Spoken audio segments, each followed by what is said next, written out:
Hi டே 98 movie complete பண்ணியிருக்கோம். So நம்ம channel புதுசாக பார்க்குறவங்க சேனல் சப்ஸ்கிரைப் பண்ணிக்கோங்க அண்ட் பெல் ஐக்கானே கிளிக் பண்ணிக்கோங்க.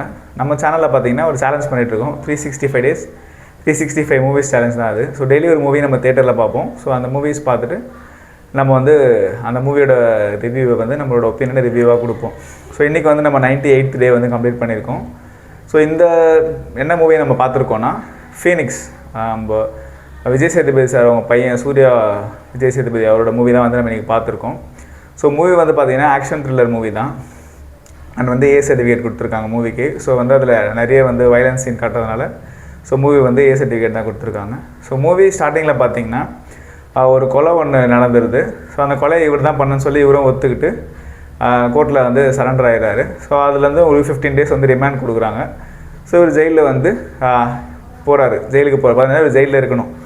இப்போ அங்கே வந்து பார்த்திங்கன்னா இவர் கொலை பண்ணதுன்னு பார்த்திங்கன்னா ஒரு ஆளுங்கட்சி எம்எல்ஏ வந்து இவர் கொலை பண்ணியிருக்காரு. ஸோ இப்போ அவரை கொலை பண்ணதுனால ஸோ இவருக்கு வந்து இவரோட உயிருக்கு வந்து ஆபத்து இருக்குது. அண்ட் வந்து இவர் இன்னும் 18 வயசு ஆகாதனால இவர் வந்து அந்த ஜூனியர் செல்லில் தான் வந்து போடுறாங்க. ஸோ இப்போ இவரோட உயிருக்கு அங்கே ஆபத்து இருக்கிறதுனால ஸோ அங்கே இருக்க ஆளுங்க மூலயமா இவருக்கு வந்து ஜெயிலுக்குள்ளேயே வந்து இவர் கொலை பண்ணுறதுக்கு திட்டம் போடுறாங்க. ஸோ ஸ்டார்டிங்கில் இவர் ரொம்ப அமைதியாகவே இருக்கார், எந்த யார்கிட்டையும் பேச மாட்டுறாரு. ஸோ ஏன் கொலை பண்ணாருன்றதை எந்த ஒரு விஷயமும் தெரியல. ஸோ இப்போ அந்த ஜெயிலுக்குள்ளே இவரை கொலை பண்ண அட்டம் பண்ணுறாங்க. அப்போ தான் வந்து இவர் பேச ஆரம்பிக்கிறாரு. அப்பவும் பெருசாக ஒன்றும் பேசுகிறதில்ல.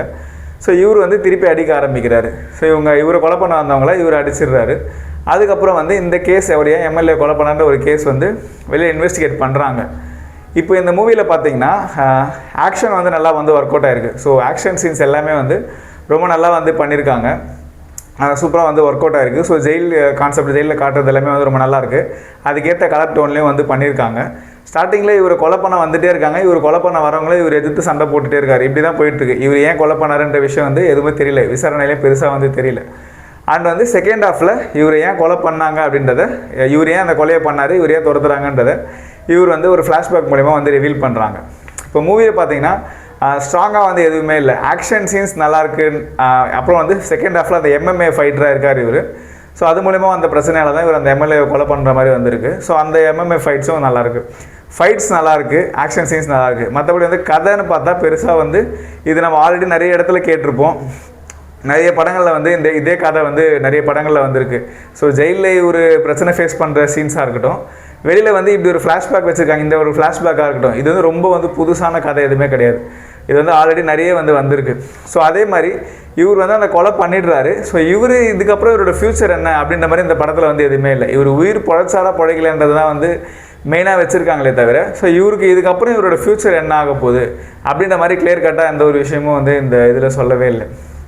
ஆனால் அந்த ஜெயிலுமே வந்து யார் வேணால் வந்து போகலாம் அப்படின்ற மாதிரி ரொம்ப லீனியண்ட்டாக வச்சுருக்காங்க. ஸோ என்ன தான் பவரில் இருந்தாலும் சில விஷயங்களுக்கு வந்து கொஞ்சம் கஷ்டமாக தான் இருக்கும். பட் இவங்க எல்லாமே வந்து ரொம்ப ஈஸியாக ஒரு மினிஸ்டர் வந்து ஐஜிக்கே ஃபோன் பண்ணி ஜெயிலை வந்து நீ கண்டுக்காதீங்கன்னு சொல்கிறதெல்லாம் வந்து எப்படி அந்த மாதிரி ஒரு சீன் வச்சுருக்காங்கன்றது தெரியல. அதெல்லாம் கொஞ்சம் வந்து ஒர்க் பண்ணியிருக்கலாம், கொஞ்சம் ரியலிஸ்டிக்காக பண்ணியிருந்தால் இன்னும் கொஞ்சம் நல்லா இருந்திருக்கும். ஆனால் வந்து த்ரில்லர்னு பார்த்தா கதையில் வந்து எந்த ஒரு த்ரில்லுமே நமக்கு கிடையாது. இவர் வந்து ஃபஸ்ட்டு ஃபைட்லேயே இவர் அடிச்சிடுறாரு. ஸோ இவர் எப்படி இருந்தாலும் இவர் அடிப்பாருன்றது நமக்கு தெரிஞ்சிருது. இப்போ இவர் உயிரோடு இருப்பாருன்றது தான் நமக்கு த்ரில்லிங்காக இருக்கே தவிர இவரை ஏன் கொலை பண்ண வராங்கன்றதுக்கு அந்த சீனுமே நமக்கு சொல்லிடுறாங்க. ஒரு எம்எல்ஏவை கொண்டு இருக்காருன்னா கண்டிப்பாக இவர் உயிருக்கு ஆபத்து இருக்கும் அப்படின்றது நமக்கு தெரியும். இவர் ஏன் எம்எல்ஏவை கொண்டாருன்ற ஒரே ஒரு சஸ்பென்ஸ் தான் இருக்குது. அதையுமே வந்து செகண்ட் ஹாஃபில் ரிவீல் பண்ணிட்டாங்க.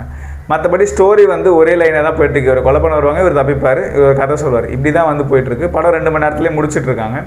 ஏன்னா அதுக்கு மேலே சொல்கிறதுக்கு படத்தில் எதுவுமே இல்லை. ஸோ கிளைமேக்ஸுமே வந்து ஒரு மாதிரி அன்ஃபினிஷ்டாக தான் முடிச்சிருக்காங்க, ஒரு கன்க்ளூஷன் மாதிரி எதுவுமே கொடுக்கல. ஸோ இப்படியே போயிட்டே இருந்தால் இவரை கொலை பண்ண வரவங்க இவர் கொலை பண்ணிகிட்டே இருந்தால் இவரோட ஃப்யூச்சர் என்ன ஆகும்? ஸோ அதை வந்து கொஞ்சம் மெயினாக காமிச்சிருக்கலாம். இவர் அதுலேருந்து தப்பிக்கிற மாதிரி காமிச்சிருக்கலாம். மற்றபடி வந்து ஆக்ஷன் சீன்ஸ் நல்லா பண்ணியிருக்காரு.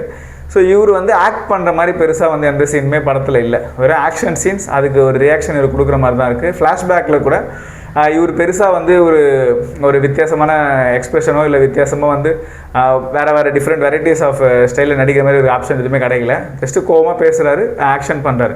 இந்த மாதிரி தான் படம் ஃபுல்லாகவே அவரோட கேரக்டருமே வந்து அப்படி தான் வந்து டிசைன் பண்ணியிருக்கு. ஸோ அதை வந்து இவர் நல்லா பண்ணியிருக்காரு.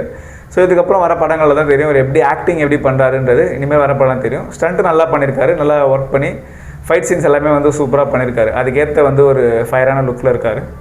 ஸோ பார்ப்போம் எப்படி பண்ணுறாருன்னு இதுக்கப்புறம் வர படங்களில். ஸோ ஆல்ரெடி நீங்கள் இந்த மூவி பார்த்துருந்தீங்கன்னா ஸோ 10 ரேட்டிங் தருவீங்கன்னு கீழே கமெண்ட்டில் சொல்லுங்கள். 98 மூவி கம்ப்ளீட் பண்ணியிருக்கோம். Movie name Phoenix. S2 பெரம்பூரில் தான் பார்த்துருக்கோம். Show timing 12:40 PM.